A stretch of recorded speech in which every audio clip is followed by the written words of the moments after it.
मैं भी अपनी फैमिली से अटैच थी। बिल्कुल वैसे जैसे तुम हो, शायद तुमसे भी ज़्यादा। मेरा तो मन ही नहीं लगता था हॉस्टल में। घर आती रहती थी मैं तो बार-बार। जितना ज़्यादा घर आया जा सकता था, उतना मैक्सिमम आई हूँ मैं। कॉलेज में बीमार भी होती थी ना तो सोचती थी कि क्लास चली जाती हूँ, क्योंकि फिर अटेंडेंस पूरी हो जाएगी, फिर घर जाऊँगी मज़े से। मज़े का मतलब ही घर जाना होता था। अब घर ही नहीं है यार, कोई घर नहीं है। मैं ही अब मेरा घर हूँ बस। ये बताऊँ कैसे हुआ? क्यों हुआ? रीज़न्स जानोगे तो तुम्हें भी रीइवैल्यूएट करना पड़ेगा अपने पेरेंट्स के साथ अपने रिश्ते को। मजबूर हो जाओगे तुम रीइवैल्यूएट करने को। मैं घर पे आई तो मैंने वो वाली ड्रेसेस पहनी जो मैंने कॉलेज में खरीदी थी। मैं वहाँ पे तो पहनती थी वो सारी ड्रेसेस, फ़ोटोज़ भी भेजती थी अपनी मम्मी को। लेकिन जब मैंने उनको घर में पहना तो फिर उन्होंने तो मम्मी ने बोला कि तू नंगी है, तू तो प्रोस्टिट्यूट जैसी है, तेरे साथ तो मुझे शर्म आती है बाहर निकलने में भी। मेरा जीना मुश्किल हो गया है इस कॉलोनी में तेरी वजह से। तुझे क्या लगता है तू बड़ी सुंदर है? तू जब चलती है ना तो तेरी ब्रेस्ट हिलती हैं और ये कॉलोनी के सारे अंकल देखते हैं और हँसते हैं। एक शादी थी घर में और वहाँ पे अच्छे से सब तैयार होके गए थे। मैं भी तैयार होके गई थी। ऊपर से सब कुछ अच्छा-अच्छा लग रहा था देखने में। लेकिन ना मुझे बहुत गंदी फीलिंग आ रही थी। ऐसे लग रहा था यहाँ पे सारे मामा, मौसा सब लोग मेरी ब्रेस्ट ही देख रहे होंगे ज़रूर। मेरी मम्मी कहती थी ना ऐसा। क्या पता देखते हो यार। कितने गंदे लोग होंगे ना, जो हमारी ब्रेस्ट देखते हैं और फिर वही मम्मी हमें बोलती हैं कि तुम उनको नमस्ते करो।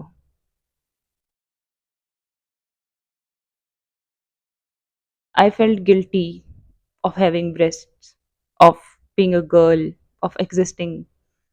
जैसे मेरी एक्जिस्टेंस की वज़ह से उनको बहुत प्रॉब्लम हो रही है। लेकिन मैं मर जाऊँगी तो भी उनको प्रॉब्लम होगी। तो भी वो कहते थे कि हम तो तेरे बिना जी ही नहीं सकते। मेरा कॉन्फिडेंस एकदम ज़ीरो पे आ चुका था। लेकिन फिर मैंने धीरे-धीरे चीज़ों को एनालाइज़ किया, तो मुझे समझा कि ये कोई माँ का प्यार तो नहीं है। ये तो एक 50 साल की औरत की एक 24-25 साल की औरत से जेलसी है कि जिसकी खूबसूरती अब ढलती जा रही है, वो इंसान जेलस है कि ये मुझसे ज़्यादा सुंदर लगती है, तो उसका कॉन्फिडेंस तोड़ना चाहता है। एज़ सिंपल एज़ दैट इसको ज़्यादा ग्लोरीफाई नहीं करना चाहिए कि माँ तो भई पता नहीं क्या चीज़ होती है, माँ तो और कुछ बुरा सोच नहीं सकती अपने बच्चे के बारे में।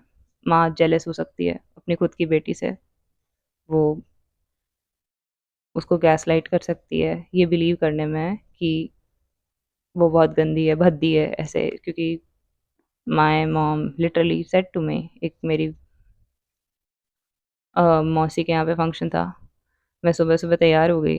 उन्होंने बोला कि नहीं, तुझे नहीं लेके जाएँगे, तू बहुत भद्दी दिखती है, मुझे शर्म आएगी तेरे साथ भी खड़े होने में। हमारी तो इज़्ज़त ही मिट्टी में मिल जाएगी अगर तू चले गए तो हम। और जो तूने ड्रेस पहन रखी है, वो ड्रेस भी बहुत अच्छी नहीं दिखती। It was a midi dress जिसमें शायद मेरे पैरों के 4-5 इंच के बाल दिख रहे थे मतलब मैंने मम्मी से बात करना बिल्कुल कम कर दिया। मैं अपने रूम में ही रहती थी मोस्टली टाइम, पढ़ती रहती थी। और फिर मैंने अपनी फीलिंग्स को, अपने लाइफ़ के एक्सपीरियंसेस को, अपनी नई-नई गेन्ड नॉलेज को दुनिया को बताने के लिए रील्स बनानी स्टार्ट कर दी। तो उन्होंने अपने भाई को बुला लिया मुझे असॉल्ट करवाने के लिए। वो भाई जो जिस जो उनको कभी उनके अब्यूज़िव हस्बैंड से बचा नहीं पाया था। जिस भाई को ये तक नहीं पता कि उनकी कमर में जो लाइपोमा है, वो उनके हस्बैंड ने मार-मार के बनाया है। वो भाई आ गया मेरे साथ असॉल्ट करने के लिए, एक बार बुलाते ही अपनी बहन के। या फिर उसने खुद ही अपने आप को इतना एंटाइटल्ड फ़ील कर लिया कि मैं चलता हूँ इस लड़की को इस कंट्रोल कर लेता हूँ चल के। उसने मुझे मारा, मेरे साथ म मुझे बेहोश करवा के, मेरे फिंगरप्रिंट लगा-लगा के फ़ोन खोलने के, मेरे फ़ोन से वीडियोज़ डिलीट करने की कोशिश की। कैसा होता है यार? मैं समझ सकती हूँ। घर अम, वो औरतें हैं जो एक घर को किसी फैमिली को अपना बहुत कुछ दे देती हैं। फिर वो डिवोर्स जब लेती हैं, वो उस घर को छोड़ती हैं, कैसा महसूस होता होगा? मुझे बिल्कुल वही महसूस हो रहा है। और ये मेरे कोई इन-लॉज़ नहीं हैं, ये मेरे अपने घर वाले हैं। लेकिन इनके साथ मेरा रिश्ता शायद इतना बुरा है जितना कई लोगों का अपने इन-लॉज़ के साथ भी नहीं होता। यार, पता है, मुझे समझ आया है कि मैं इतनी परेशान क्यों हूँ अब। मैं इतनी परेशान ना इसलिए हूँ क्योंकि मैंने खुद को कभी प्रायोरिटाइज़ नहीं किया। मैंने अपनी ज़िंदगी में हमेशा अपनी फैमिली को ऊपर रखा, खुद को नीचे रखा और दूसरों के लगी रही, पूरी मेहनत कर दी, दूसरों के सपने पूरे करने में, दूसरों के लिए मतलब अच्छी बेटी, अच्छी बहन बनने में और एक फ्रॉक पहन लिया, तो मैं किसी की बहन-बेटी नहीं रही उसके बाद। एक वीडियो बना दी, सब खत्म हो गया। और इनिशियली बाय द वे मैं बता दूँ, जब मैं वीडियोज़ बनाती थी उसमें मैं ऐसे डायरेक्टली अपनी फैमिली की बुराई नहीं करती थी, क्योंकि मुझे लगता ही नहीं था कि वे लोग बुरे हैं इतने। मैं तो मानती थी कि हाँ, ठीक है, मुझसे थोड़ी-सी गलतियाँ हुई हैं, पर इतने बुरे लोग नहीं हैं वे। Like they'll still love me. I believe this, but I think I was never that important for them, but I give my life to them. और मेरे पास कुछ भी नहीं है यार। पता है मैंने अपने आप को क्या समझा था, मैंने अपनी लाइफ़ को क्या समझा था और आज मेरी लाइफ़ कहाँ पे है। मुझे डर लगता है कि ये क्या पता मेरे खिलाफ पुलिस कंप्लेन कर दें, क्या पता अपने भाई को, अपने रिश्तेदारों को, अपने बेटे को बुला के मेरे साथ कुछ उनसे मेरा रेप करवा दें। मुझे इस चीज़ का भी डर लगता है। मैं जब हॉस्टल जाती थी ना, तो मैं अपने गोल्ड के इयररिंग्स को उतार के रख देती थी घर पे कि कहीं गुम हो जाए, मुझसे निकल के गिर जाए, कहाँ ढूँढूँगी मैं। लेकिन अब की बार ना मैं एज़ पहले की तरह ही निकाल के रख रही थी। लेकिन मुझे याद आया कि यार अब मैं घर कभी वापस नहीं आऊँगी ना, और अब ये मेरा घर भी नहीं है। कभी लाइफ़ में कोई मुसीबत हुई, पैसों की ज़रूरत पड़ी, तो एक एसेट तो है होगी मेरे पास कम से कम, जिसको बेच के मैं कुछ दिन खाना खा लूँ, कुछ दिन ज़िंदा रह पाऊँ, अगर कभी कोई मुसीबत आती है। क्योंकि हमेशा लगता था वे लोग हमेशा मेरे सपोर्ट में खड़े हैं। अब ये लगता है कि काश बस ये लोग दूर चले जाएँ। मेरे सपोर्ट में तो ये लोग कभी नहीं थे, ना आ जाएँ। बस ये मुझे कुछ डैमेज ना करें, बस मुझे अकेला छोड़ दें। मैं किसी ऐसे कोने में चली जाऊँ, इनसे दूर भाग जाऊँ। डर लग पहले ना, आज से बस कुछ 7 महीने पहले अगर मेरे हॉस्टल के गेट पे अचानक से सरप्राइज़ मुझे अपनी मम्मी खड़ी मिले ना, मैं इतनी खुश होती। मेरा भाई खड़ा मिले, मैं बहुत खुश होती। आज अगर वही लोग खड़े मिलेंगे ना, तो ऑफ़ कोर्स मेरा रेप करवाने के लिए, मुझे ड्रग करवाने के, मेरे फ़ोन से डिलीट करवाने के लिए, या फिर मेरे को फ़िज़िकली टॉर्चर करने के लिए, या फिर उम, मतलब मुझे जान से मारने के लिए खड़े होंगे। और ऑफ़ कोर्स अपने भाई, अपने रिश्तेदार उनके बैक में लगे हुए होंगे उनके। सो इस आज मैं ना उस जगह पे हूँ, जहाँ पे मैंने सोचा था कि मैं कभी नहीं आऊँगी। ऐसे मैं देखती थी ना कि लोग ऐसे रह रहे हैं, तो ऐसे सोचती थी कि यार यार ऐसे कैसे रह लेते होंगे 2-2 लोग एक रूम में। मतलब मैं हॉस्टल में जितना टाइम रूममेट के साथ बिताया, फिर मेरे को सिंगल रूम मिल गया। तो मेरे को ये हुआ कि हाँ यार, अब तो ज़िंदगी में हमेशा सिंगल ही रहना है, रूममेट का चोचला मुझे नहीं करना। यार आज मैं फिर से वहीं पे हूँ यार, रूममेट के साथ, ऐसी जगह पे जहाँ की दीवारें गंदी-गंदी सी हैं। मेरे पास हॉस्टल में अपने रूम में किचन बना रखी थी मैंने, उसमें मैं खाना बनाती थी। और सोचा था इससे बेटर, मैं इस बेटर ही सिचुएशन में जाऊँगी मैं हमेशा इससे तो। लेकिन आज मैं वहाँ पे हूँ यार, जहाँ पे मेरे पास स्पेस नहीं है अपना खाना बनाने की, स्पेस बहुत गंदी है।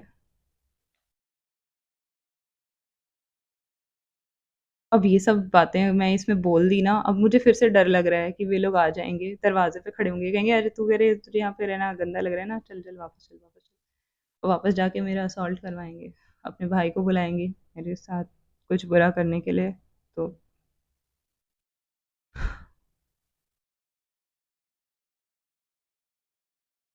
This is the situation.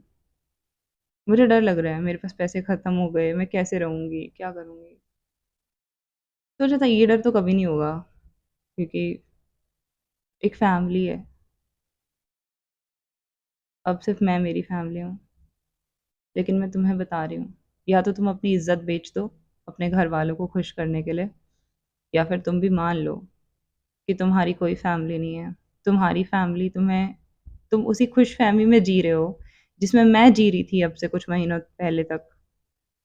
और बेटा जब ये खुशफ़हमी टूटती है ना, तो सब कुछ टूट जाता है।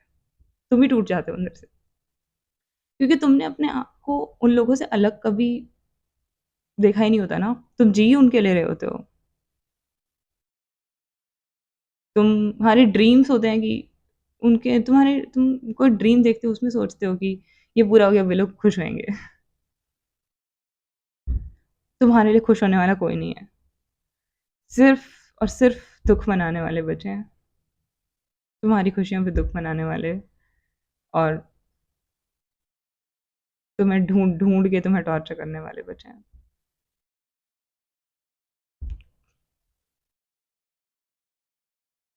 अगर आपके पास टाइम है, अभी भी आप 11th-12th में हो, प्लीज़ ऐसा करियर चूज़ करो, जिसको तुम बाद में तुम्हें ही जॉब करनी है भाई उसमें। तुम्हें ही काम करना है, तुम्हें ही सब कुछ करना है। प्लीज़ यार समझो यार, कोई तुम्हारा अपना नहीं है, कोई तुम्हें कभी सपोर्ट नहीं करेगा।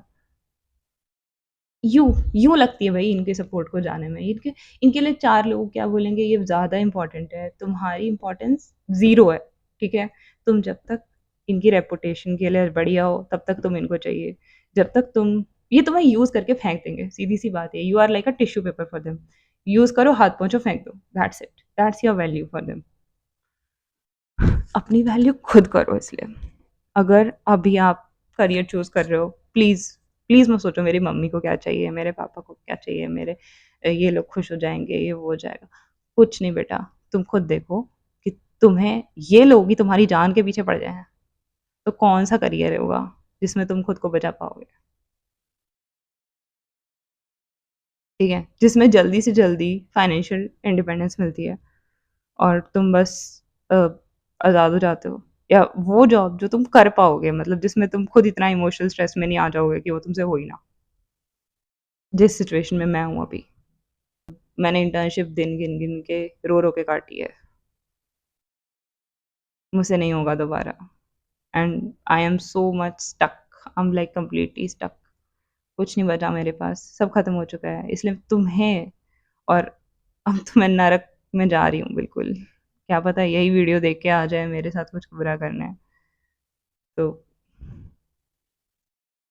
तो प्लीज़ तुम समझ जाओ। जब तक मैं ज़िंदा रहूँगी, मैं रोज़ की एक वीडियो बनाऊँगी ऑन वेरियस टॉपिक्स। लेकिन अगर मैं वीडियो बनानी बंद कर दूँ, प्लीज़ इस वीडियो को सेव करके इसको शेयर कर दो प्लीज़। हो सकता है आगे मेरे अकाउंट से सब कुछ डिलीट हो जाए, मेरा अकाउंट ही डिलीट हो जाए। अगर मैं मर जाऊँ तो प्लीज़ इसको शेयर कर देना, ये कुर्बानी बेकार मत जाने देना। एट लीस्ट कोई और तो बच जाएगा, मेरी तो ज़िंदगी बर्बाद हो चुकी है। क्या पता मेरी तो ज़िंदगी का ये शायद ये मेरी तो ज़िंदगी की ये आखिरी रात चल रही हो, या कोई सेकंड लास्ट, थर्ड लास्ट रात चल रही हो जिसमें मैं चैन से सोऊँ। नींद तो मुझे अभी भी नहीं आ रही यार, कई रातों से नहीं आ रही। जब से ये सब कुछ हुआ है, नींद तो ढंग से नहीं आ रही। रात को ये सपने आ जाते हैं कि वही उनके रिश्तेदार खड़े हैं। हुँ, वही अपनी मम्मी ने अपने भाई को बुला लिया है, मेरा असॉल्ट करवाने के लिए। तो एट लीस्ट तुम अपने आप को बचा लो। ज़्यादा से ज़्यादा लोगों तक इस चीज़ को शेयर कर दो, ताकि माँ-बाप मर जाएँ, कोई फ़र्क नहीं पड़ता, बच्चों की लाइफ़ सुधरनी चाहिए। माँ-बाप जो फालतू में विक्टिम बने रहते हैं, ये इतने बड़े विक्टिम नहीं हैं। सबसे बड़े विक्टिम तुम हो। तुम सबसे ज़्यादा वल्नरेबल हो, प्लीज़ अंडरस्टैंड दिस। जिस दिन वीडियोज़ आनी बंद हो जाएँगी, यानी कि मेरी फैमिली ने मेरे को ज़बरदस्ती पकड़ के रखा है और मुझे टॉर्चर किया जा रहा है, या फिर मैं दुनिया में नहीं रही।